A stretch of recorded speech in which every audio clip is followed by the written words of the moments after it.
Recently, I recorded myself doing some drumming.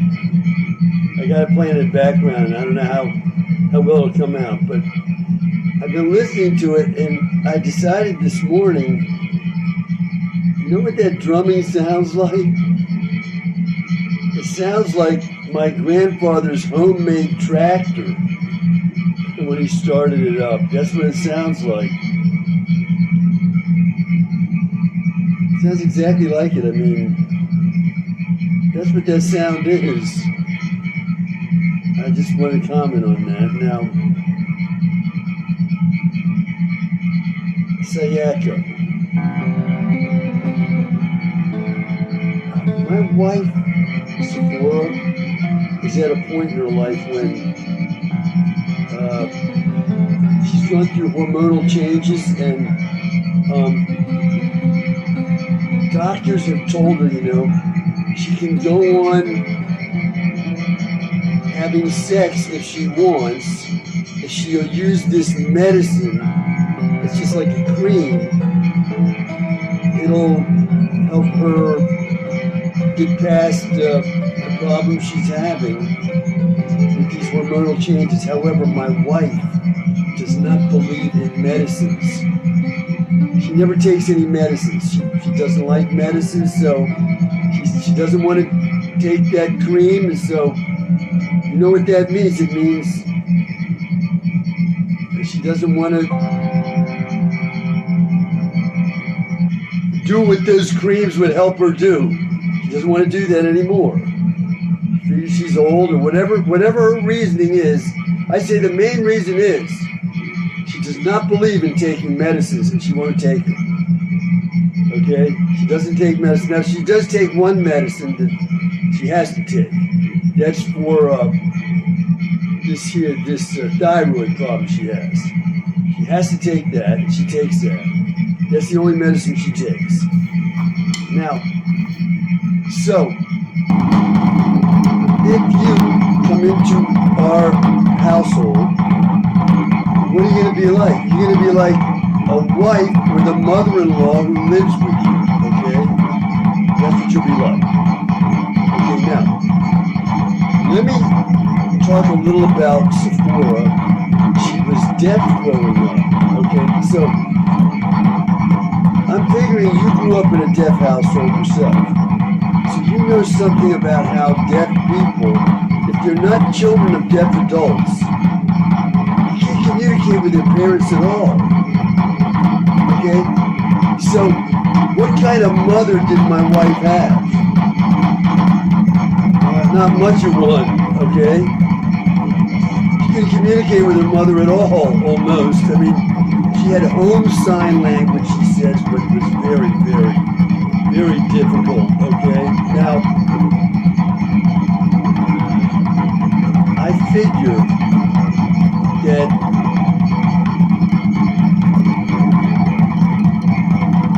you being a personage I'm referring to as mommy, okay? What does that mean?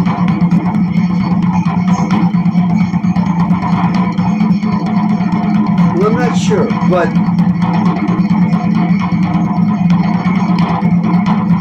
what I say about this almost mythical figure that I'm calling Mommy, I'm saying that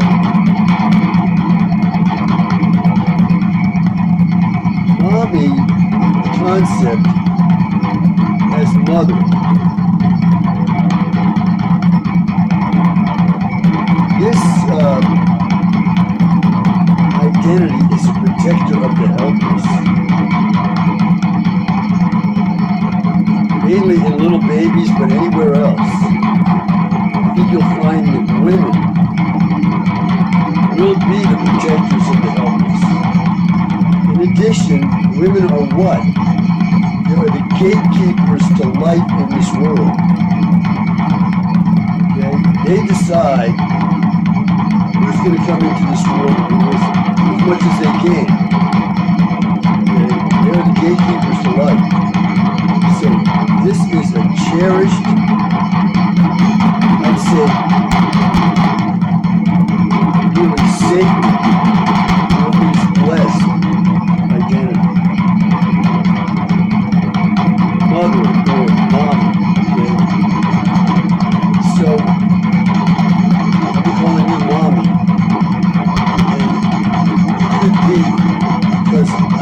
myself am virtually helpless, having been declared to be crazy as a houdah in American society. I have virtually no rights at all, and no rights for over 40 years. Arguments to the contrary, I've lived this, and I can say, in fact, what I just said, okay? So I'm a virtually helpless person in American society and throughout the world. Throughout the world, anybody finds out I've been declared to be certified crazy. I'm a helpless person worldwide. Well, my wife, Sephora, she's helpless as well. She can neither hear nor talk. She's from a foreign land. She's living in an English-speaking world. She herself is near helpless, like me. So, this idea that you are mommy to us, okay? Does it mean you're our mother? No, but what it does mean is you, to us, are a protector of us as two helpless individuals in a very hostile reality. Okay? So we're looking at you that way. And in addition,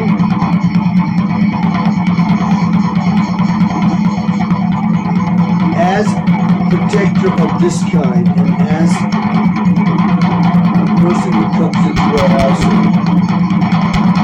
I would say that you will love Sephora if you love me, because we are right now after over 30 years of marriage.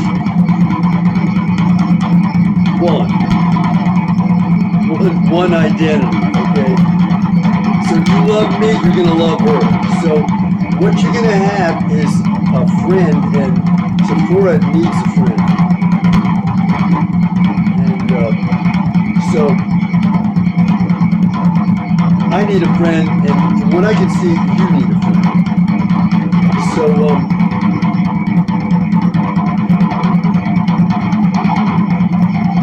that is what you're gonna come into. Basically. So, I just thought I'd try to preach to the choir, because you probably are way ahead of me on all of this. My view of women when it comes to relationships, friendships, and all this kind of thing, the way my wife and I would say this in sign language is, these kind of things are the major, like a major in college of women. This is their major. Okay, so in these areas, relationships, everything involved in relationships,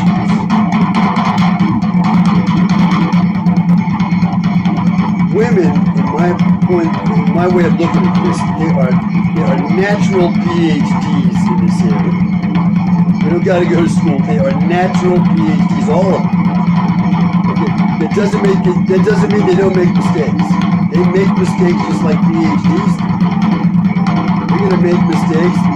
What? As I say, they are the PhDs in this area. So, once again, I'm preaching to the choir in these things that I'm saying, but at least I'm letting you know that I am this much aware of things you probably already know. And that should be a good sign for you of the readiness of everybody involved here for us to get going and begin a life from here forward in relationship.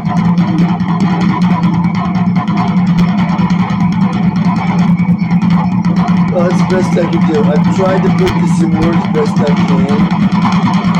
Started out by saying that this drumming in the background here, which may not be hearable on this recording that I'm making. This sounds like the tractor of my grandfather, who I believe was my biological father. And I have a very fond memory of this homemade tractor he made, and probably a homemade big old wooden cart that he pulled with that tractor. And, the whole family got in for a hay ride, pulled by his tractor. And when he started that tractor up, it sounded like this drumming. I realized, like, I don't know, a week after I performed this drumming on the drums I have here at the house.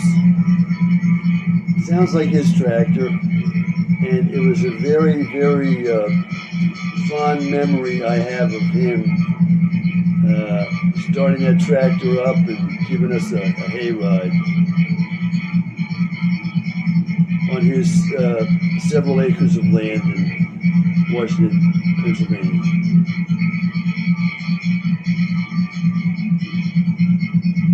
That's all from me for now. Bye for now. Footnote. Did you ever see the movie One Flew Over the Cuckoo's Nest or read the novel? I just got hit in the throat by the weapon. The way you did on TV. Right here in the throat. That's what caused that. Right here. Okay. Remember the character Billy, who has a night with the friend of McMurphy's when they're about to escape from the mental prison they're in, right? And then Miss Ratched is saying to Billy that she's going to tell his mother what he's done with that woman, and he's saying, "Don't tell my mother, don't tell my mother." Well, I'm like him in what way? Don't throw me back in a mental prison. Don't throw me back in a mental prison. So, as I told you before, when I was at Gallaudet, and I was breaking up with Sephora, and I was talking to this young Hispanic deaf woman, and I asked her, I said, do you ever want to have kids one day? Okay? And she says to me, "That is an inappropriate question," because she knew that I was considered to be crazy, right?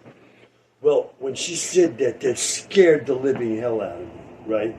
Anybody starts coming at me that way, you did something that shows you're crazy. You've acted inappropriately. This does scare me. Like that character Billy. Don't tell my mother. Don't throw me back in a mental prison.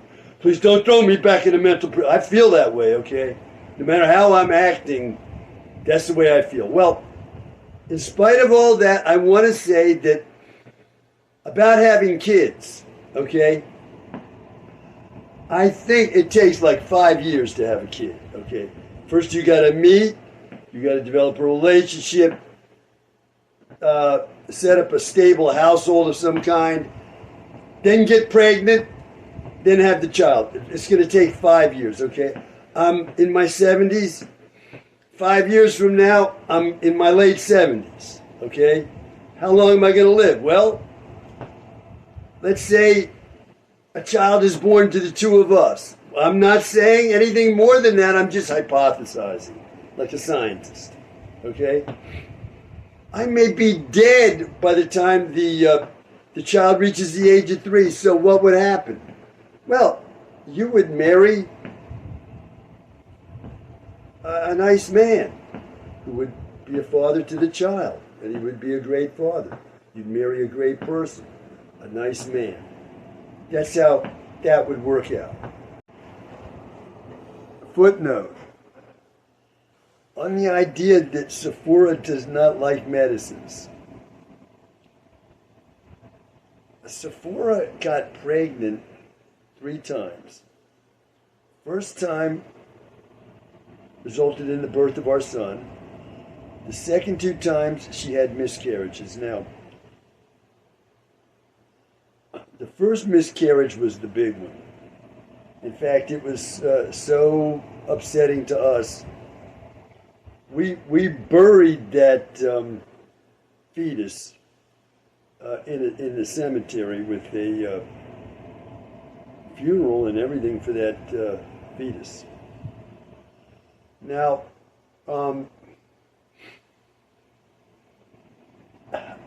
she was pregnant, and it snowed. Now, I went to work, and I don't know, at that time, there were very crude communications between her and me. I don't know if we were communicating by, what's that called? Fax, okay, where the boss of my department said that I could use the fax machine to communicate with my wife. So my wife and I were writing communications back and forth to each other using the Hebrew alphabet for our messages. So you know what that means, right? It means that no one in the office could read the messages and understand them when they came in, because you're coming into the department's fax machine, and people are going to pull that out and say, "Oh, here's a message for Albert." Okay, but it's written in Hebrew letters, so there weren't any Jews in that office who could understand Hebrew, so we had private communications that way. I don't know if that's the way it was at that time or not. It may have been. At any rate, I was telling her, do not shovel snow. Rest. You're pregnant, rest. Take it easy. Do not shovel snow. But what did she do? She went out and shoveled snow and had a miscarriage. So, this is my wife, okay? It's the same thing with the sex, okay? She could have sex if she put the cream on, but she does not want to do that. I guess you could say she's kind of like a purist in this way. If she can't have the sex the way she feels she should be having it, she doesn't want it. And if she can't have that baby where she can go out and shovel snow and do whatever she's got to do, she doesn't want that baby. That's the way she is. So there's my explanation on my wife and medicines and related matters.